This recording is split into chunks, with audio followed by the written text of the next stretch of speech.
Matapos matalo ang Golden State Warriors sa laban-kalaban ng Spurs mga kaibigan, ay nalalagay po talaga sa alanganin ngayon ang Warriors sa pag-secure ng playoff spot sa Western Conference.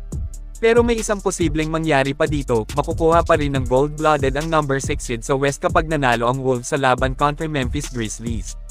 Ang Grizzlies at Minnesota po ang kaagaw ng GSW sa rank number 6.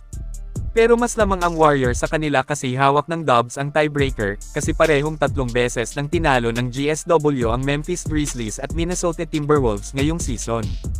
Uulitin po natin, may chance na mahawakan pa ng Warriors ang rank number 6 kapag nanalo ang Wolves sa laban versus Grizzlies. At syempre kailangan din po na maipanalo ng GSW ang dalawang natitirang laban nila kontra sa Blazers at Clippers.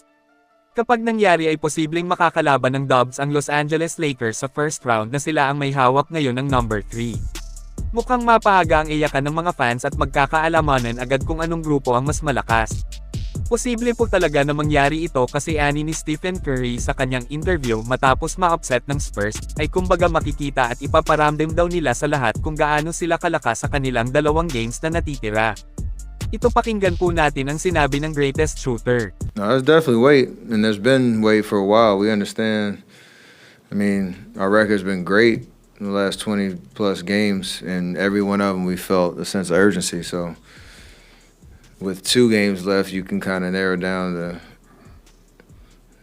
It's 48 minutes on Friday is going to be important. Sunday the same. We've had a very professional approach and very consistent, level we've been playing at. Our execution tonight just wasn't great, and a good team will bounce back from it and take care of business these next 2, and then go from there. So we have to prove that we're a good team. Ang Warriors versus Lakers sa first round ay isang kabang-abang na laban ito. Parehong na-upgrade dahil sa trade last February at nakita nating nagkaharap sila sa unang pagkakataon noong nakaraan, kung saan tinalo ng Warriors na may Jimmy ang Lakers na may Luka. Syempre ibang usapan na kapag playoffs best of 7 series ang laban, kaya ang mananalo ang siyang tatawaging mas malakas talaga. Mukhang hindi pa naman gugustuhin ni LeBron na mangyari agad ito kasi sa mga hindi pa nakakaalam, sinabi na ni LBJ matapos silang matalo sa kamay ng Dubs noong nakaraan, na kumbaga hindi basta-basta kalaban ang GSW na may Jimmy Butler kasi ang lakas nga daw nila ay parang lakas din noon na may Kevin Durant sa Warriors. Ibig sabihin solid at katakot ang lakas ng GSW, mismong si LeBron na ang nagsabi mga kaibigan. Kayo, anong team kaya ang madadali kapag magkaharap ang dalawang grupo na ito sa papalapit na playoffs?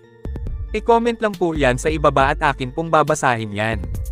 Maraming salamat po, mag-iingat at God bless sa lahat. Could see in 2 weeks pretty easily. I've been a part of them making big acquisitions to change their dynamic of their team before. And had to go against them when they added Kevin Durant. So, Jimmy Butler is great, and he adds a toughness to him. He adds a championship DNA type of guy. But it's always the same. They always figure it out. They always add somebody that makes it dynamic.